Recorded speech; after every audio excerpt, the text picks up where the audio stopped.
legenda Dewi Sri Tanjung, asal-usul Banyuwangi.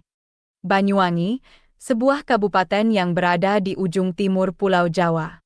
Kabupaten ini dikenal dengan berbagai julukan seperti Bumi Blambangan, Kota Osing, dan Kota Santet. Namun, apakah Anda tahu bagaimana Banyuwangi mendapatkan namanya? Ternyata, nama Banyuwangi memiliki kisah yang mendalam, yang berakar pada legenda tentang cinta, pengkhianatan, dan keajaiban. Legenda tersebut adalah legenda Dewi Sri Tanjung. Dewi Sri Tanjung adalah seorang wanita yang cantik jelita, yang menjadi istri dari Patih Sidopekso, seorang pejabat kerajaan yang setia dan berbakti kepada Raja Prabu Sulahkromo, penguasa negeri Sindurejo. Negeri Sindurejo adalah salah satu wilayah yang berada di bawah kekuasaan Kerajaan Majapahit, kerajaan Hindu terbesar dan terkuat di Nusantara pada abad ke-13 hingga ke-152. Saat ini, negeri Sindurejo berlokasi di Kecamatan Toroh, Kabupaten Grobogan, Provinsi Jawa Tengah. Patih Sidopekso juga merupakan keturunan keluarga Pandawa, salah satu tokoh utama dalam Wiracarita Mahabharata. Dewi Sri Tanjung sangat mencintai suaminya dan selalu menunggu kedatangannya pulang dari tugas-tugas kerajaan. Namun, kecantikan Dewi Sri Tanjung juga menarik perhatian raja, yang berniat untuk merebutnya dari Patih Sidopekso.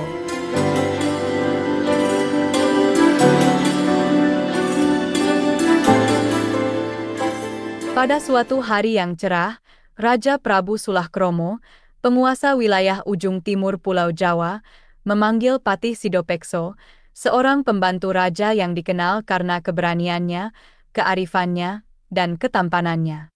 Dengan wajah yang serius, Raja memberikan perintah yang tampak mustahil kepada Patih Sidopekso.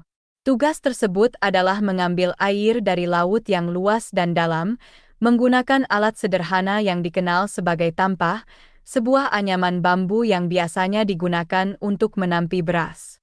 Raja berharap bahwa tugas ini akan menjadi terlalu berat bagi Patih Sidopekso untuk diselesaikan, sehingga ia tidak akan kembali ke istana.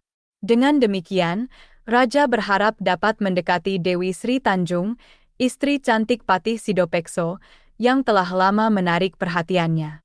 Namun, apa yang tidak diketahui oleh Raja adalah bahwa Patih Sidopekso bukanlah seorang pria biasa. Ia adalah seorang ksatria yang memiliki keahlian dan ilmu pengetahuan yang luar biasa. Dengan tekad yang kuat dan keberanian yang tak tergoyahkan, Patih Sidopekso menerima tantangan tersebut dan berangkat untuk menjalankan tugasnya. Menghadapi tantangan yang tampak mustahil, Patih Sidopekso menunjukkan keahlian dan kecerdasannya. Ia berhasil mengambil air dari laut dengan tampah, sebuah prestasi yang tampaknya mustahil, namun berhasil ia lakukan. Dengan tampah penuh air laut di tangannya, ia bersiap kembali ke istana, membuktikan bahwa tidak ada yang mustahil bagi mereka yang memiliki keberanian dan keahlian.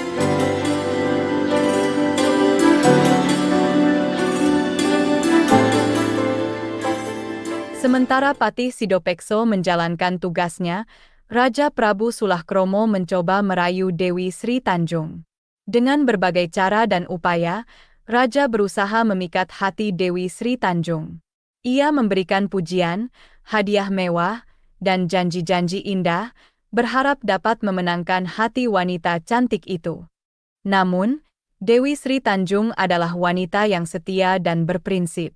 Ia menolak rayuan raja dengan tegas dan berani. Ia tidak tergoda oleh hadiah atau pujian, dan ia tetap setia kepada suaminya, Patih Sidopekso. Bahkan, Dewi Sri Tanjung mengancam akan membunuh dirinya jika raja terus mengganggunya. Ia lebih memilih mati daripada mengkhianati suaminya. Hal ini membuat raja marah dan merasa tersinggung. Ia tidak bisa menerima penolakan dari Dewi Sri Tanjung dan merasa harga dirinya terluka. Dalam kemarahannya, Raja membalikkan fakta dan menuduh Dewi Sri Tanjung telah mencoba menggoda dirinya. Ia merasa bahwa ini adalah cara terbaik untuk membalas penolakan Dewi Sri Tanjung.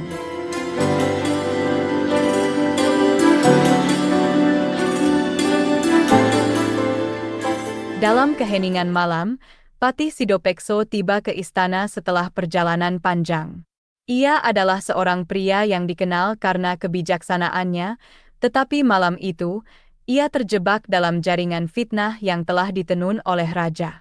Raja menghasut Patih Sidopekso dengan cerita fitnah tentang istrinya. Ia berusaha meyakinkan Patih Sidopekso bahwa Dewi Sri Tanjung telah berusaha menggoda dirinya dan telah mengkhianati suaminya. Dengan cerita fitnah ini, Raja berharap dapat memecah belah hubungan antara Patih Sidopekso dan Dewi Sri Tanjung dan membalas penolakan Dewi Sri Tanjung. Tanpa berpikir dua kali, ia langsung percaya pada kata-kata Raja tentang istrinya, Dewi Sri Tanjung, tanpa meminta penjelasan darinya. Mengikuti arus emosi yang menggebu, Patih Sidopekso membawa Dewi Sri Tanjung ke tepi sungai yang airnya keruh dan gelap, mencerminkan suasana hatinya. Dengan niat penuh amarah dan kesedihan, ia berniat untuk mengakhiri hidup Dewi Sri Tanjung di sana. Dewi Sri Tanjung, wanita yang selalu setia dan mencintai suaminya, berusaha membela diri. Ia berusaha meyakinkan Patih Sidopekso tentang kesetiaannya, berharap suaranya dapat menembus tembok prasangka yang telah dibangun oleh fitnah raja. Namun, sayangnya, Patih Sidopekso tidak mau mendengarkan. Ia terlalu tenggelam dalam kekecewaan dan amarahnya.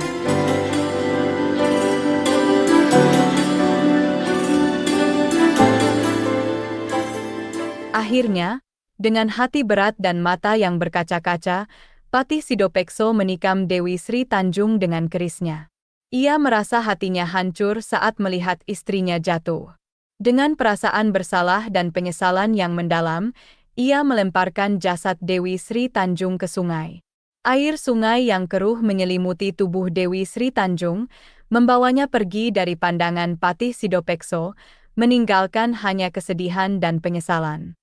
Namun saat fajar menyingsing, sesuatu yang ajaib terjadi.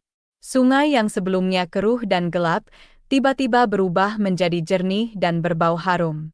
Aroma yang memenuhi udara itu seperti menenangkan hati yang gundah dan memberikan harapan baru. Dari kedalaman sungai yang kini jernih itu, muncul sebuah pohon bunga yang indah.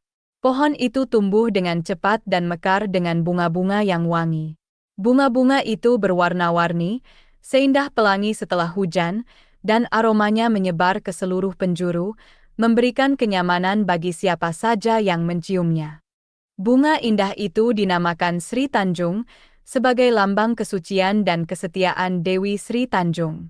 Nama itu menjadi pengingat bagi semua orang tentang wanita yang setia dan suci, yang telah menjadi korban fitnah. Patih Sidopekso, yang menyaksikan semua ini, akhirnya menyadari kesalahannya.